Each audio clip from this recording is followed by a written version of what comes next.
अस्सलामुअलैकुम dear students. Welcome to Punjab technical and science academy.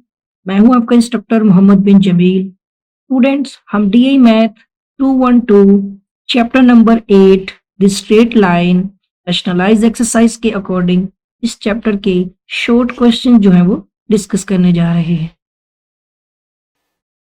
Question number 19, show that the lines passing through the points. इसमें हमारे पास 4 point हैं, ठीक है ना। इन चारों पॉइंटों को हम पहले नाम दे देते हैं। कोई का दे देते हैं 0 और -7, ठीक है। फिर बी पॉइंट आ जाएगा इसमें 8 एंड -5, और पॉइंट सी जो है वो 5 और 7 का है, जबकि पॉइंट डी जो है वो 8 और -5 का है। ये किसी दो लाइनों के पॉइंट हो सकते हैं, क्योंकि लिखा हुआ है यहाँ पे कि आर परपेंडिकुलर, परपेंडिकुलर होंगे तब ये दोनों एक दूसरे के साथ 90 का एंगल बनाएंगे। अब इसके लिए क्या करना पड़ेगा, एक फॉर्मूला यूज होना होगा यहाँ पर जो सबके लिए होने वाला है। वैसे तो स्लोप का फॉर्मूला यूज करेंगे हम, ठीक है ना। तो स्लोप का फॉर्मूला दोनों के लिहाज से होना है।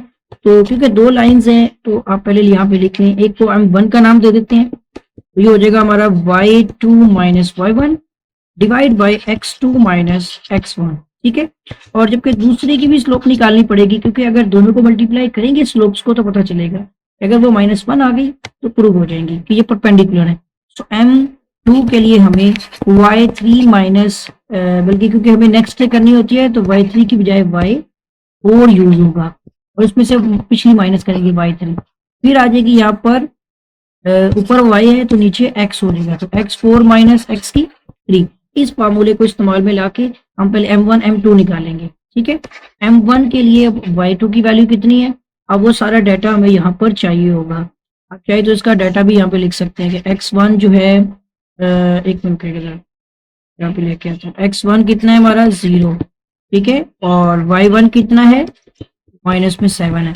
x2 कितना है वो 8 है। y2 कितना है, ठीक है, y2 आ गया -5।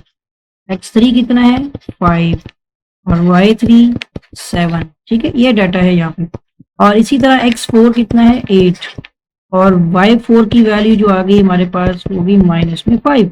अब इन वैल्यूज को यहीं पे पुट करना है, इसलिए यहाँ से अब देखने में आसानी हो जाएगी।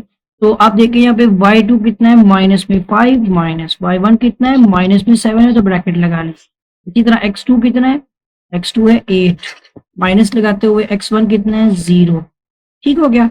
आप इसको सिंप्लीफाई करने से पहले इसका डाटा भी पुट कर लेते हैं। सो m2 आ गया, इसमें y4 कितना है -5 और माइनस करते हुए y3 कितना है 7, और अब x4 देखते हैं 8 माइनस करते हुए x3 कितना है 5, ठीक हो गया। सारी वैल्यूज हमने पुट कर ली हैं। अब देखते हैं इसको सोल्व करके।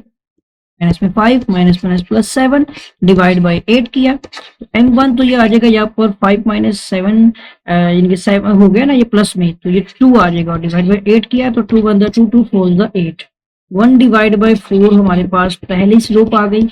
अब दूसरी स्लोप भी फाइंड आउट कर लेते हैं।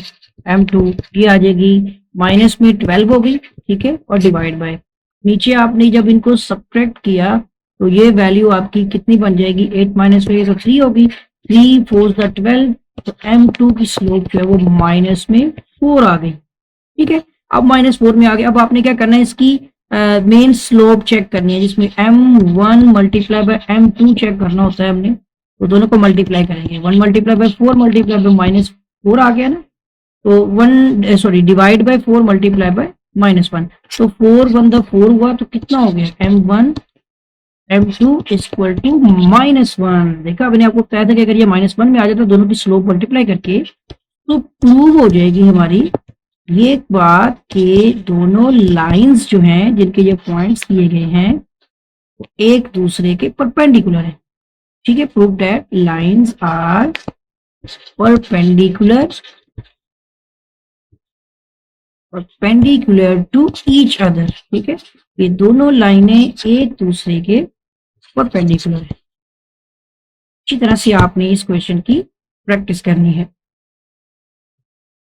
उम्मीद करता हूं कि आपको क्वेश्चन समझ आ गया होगा, और अगर आपने अभी तक मेरे चैनल को सब्सक्राइब नहीं किया है तो चैनल को सब्सक्राइब भी कर लें, साथ ही बेल आइकन पर क्लिक भी कर दें। वीडियो को लाइक करें, शेयर करें। कोई भी क्वेश्चन क्यूरी वगैरह के लिए कमेंट कीजिएगा। आपके साथ फिर मुलाकात होगी एक नई वीडियो में एक नए लेक्चर के साथ। तब तक के लिए अल्लाह हाफिज।